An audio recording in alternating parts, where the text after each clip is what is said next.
Le service de renseignement israélien accuse la Russie de livrer des systèmes de défense avancés à l'Iran, les 400S. Salut à tous, c'est toujours avec beaucoup de plaisir que je vous reçois. Merci infiniment d'être là. Nous avons ouvert une nouvelle chaîne au nom de Moins400 TV que je vous encourage vivement. Allez jeter un coup d'œil, cliquez sur le lien sur la description. Si ça ne s'y trouve pas, écrivez Moins400 TV et allez vous y souscrire. Faites un petit commentaire, question de pousser la chaîne à avancer. Ça ne vous coûte rien, ça nous fait du bien. Merci.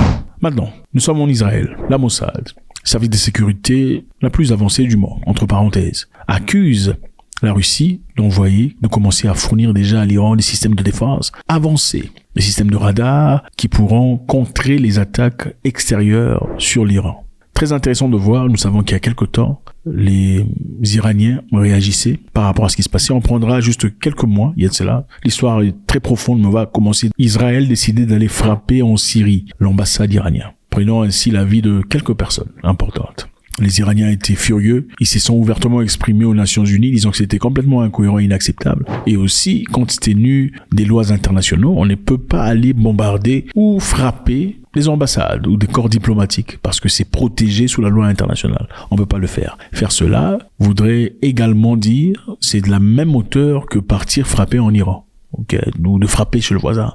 C'est inacceptable. Et après cela, les Iraniens avaient promis de rétalier, de répliquer. Ils l'ont fait. Ils ont envoyé des drones Shahid, des roquettes et des missiles.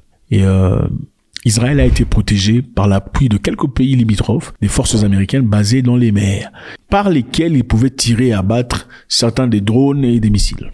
Quelques temps plus tard, Israël a frappé au Liban. On a vu ce qui s'est passé avec les beepers, qui ont explosé, qui ont pris quelques vies de membres de Hezbollah, qui sont soutenus par l'Iran, et on voyait ainsi un message très fort. Ensuite des beepers, Israël a frappé au Liban, prenant la vie de plusieurs chefs militaires du Hezbollah et en clamant la victoire.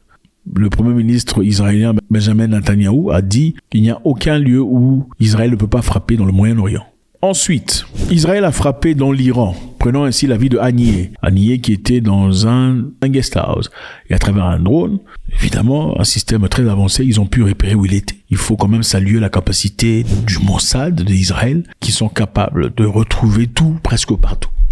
Ils ont trouvé Haniyeh et Haniyeh a été pris. Et avec ça, l'Iran était très en colère et ont promis de répliquer. Cela a pris du temps. Beaucoup de personnes pensaient que l'Iran avait peur. Finalement, dans sa finalité, ils ont envoyé plus de 200 missiles frappant Israël. Et ces missiles ont ainsi démontré quelques insuffisances du dôme de fer israélien étant vanté. Parce que le dôme de fer, le Iron Dome israélien est un système très complexe d'antimissiles qui pourrait bombarder, détruire n'importe quelle attaque dans l'air, que ce soit des drones ou des missiles.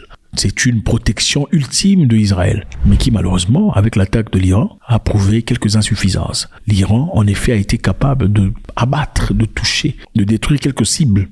Dans le passé, l'Iran frappait dans le désert. Apparemment, beaucoup de personnes disaient qu'ils n'arrivaient pas à trouver leur destination ou leur objectif, mais il paraît qu'ils faisaient cela exprès. C'était pour envoyer un message. On peut vous toucher si on le désire, mais on ne veut pas vous toucher, on ne veut pas vous détruire.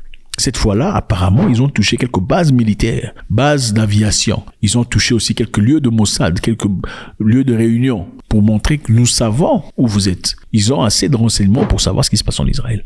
Maintenant, l'Israël a promis de frapper très fort suite à l'attaque derrière de l'Iran, de 200 missiles. Et beaucoup de personnes sont en train d'essayer de voir, d'imaginer où est-ce que Israël va frapper. Non, en Iran.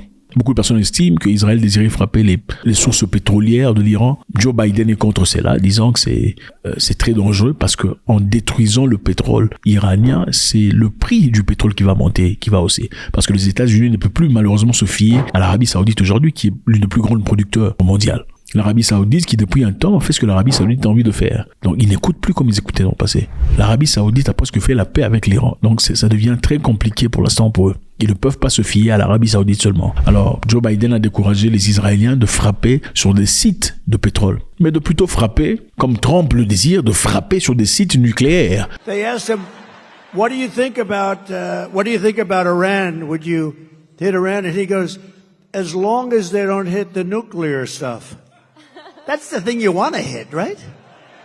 I said, I think he's got that one wrong. Isn't that what you're supposed to hit? I mean, it's the biggest risk we have.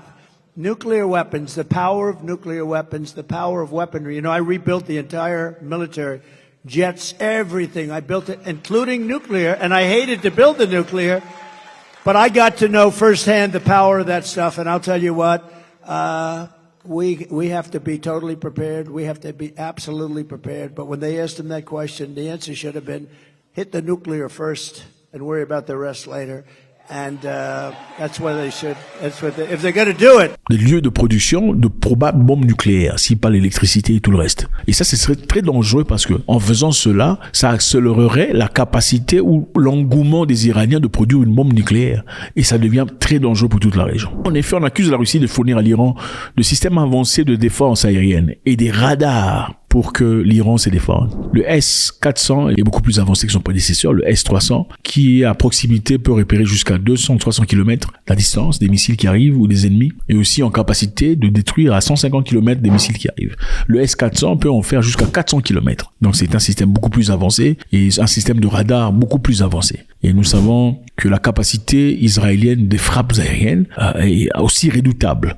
C'est à travers ce moyen qu'ils peuvent aller dans un pays, cogner, frapper et sortir. C'est comme ça qu'ils ont fait en Syrie à plusieurs reprises, frapper des cibles en Syrie et puis rentrer sans difficulté. Mais avec des S-400, ça devient très compliqué. On ne peut plus venir à volonté, voler, bombarder et partir. On risque d'y laisser la peau aussi, pas les plumes. Donc, évidemment, ça sera une négociation géopolitique. C'est une stratégie de Vladimir Poutine d'équiper l'Iran, pas seulement pour se défendre, mais aussi pour garder la balance. Ce qui est intéressant à retenir ici est qu'il n'y a jamais eu de confrontation ou de désaccord direct entre la Russie et Israël. Voilà pourquoi la Russie a pris du temps pour soutenir l'Iran ouvertement, si c'est déjà fait. Si vous remarquez, quand les gens se sont levés contre la Russie dans les Nations Unies, les Israéliens ne les ont pas levés, ils n'ont pas voté contre la Russie. Pour essayer, évidemment, d'éviter à ce que ça devienne un conflit ouvert avec la Russie. Parce que si l'Israël est en conflit avec la Russie, qu'est-ce qui empêcherait la Russie d'outiller Hezbollah ? Qu'est-ce qui empêcherait la Russie d'outiller les Houthis ? Qu'est-ce qui empêcherait la Russie d'outiller les Iraniens ou de donner au Hamas les armements professionnels et terribles qu'ils peuvent utiliser contre Israël? Rien du tout. Donc c'est très stratégique, c'est important de se ranger vers l'Amérique sans essentiellement nuire ou déranger les Russes, parce que ça devient très dangereux. Parce que les Russes sont en capacité d'outiller ces gens, des radars, des services de défense, de renseignement et des équipements qui peuvent complètement détruire Israël. Mais maintenant, ouvertement, je pense que cette accusation, cette dénonciation, dois-je dire, c'est une façon de dire non, comment vous pouvez faire ça? C'est vrai qu'ils sont vos amis, mais ils sont nos ennemis. Mais il faut aussi dire que c'est une façon pour la Russie d'ennuyer les États-Unis d'Amérique. Parce que les États-Unis d'Amérique, c'est toujours rangé du côté d'Israël, quoi qu'il en soit. Et il est important pour que la Russie se fasse savoir omniprésent d'outiller l'Iran de sorte à ce qu'ils se défendent. Et aussi, compte tenu de leur contrat qu'ils ont, l'Iran a fourni beaucoup d'armements, les drones Shahid, des ammunitions aux Russes. Il est important qu'ils leur envoient l'ascenseur au moment nécessaire. Ils doivent paraître comme un partenaire fiable à l'Iran. God bless.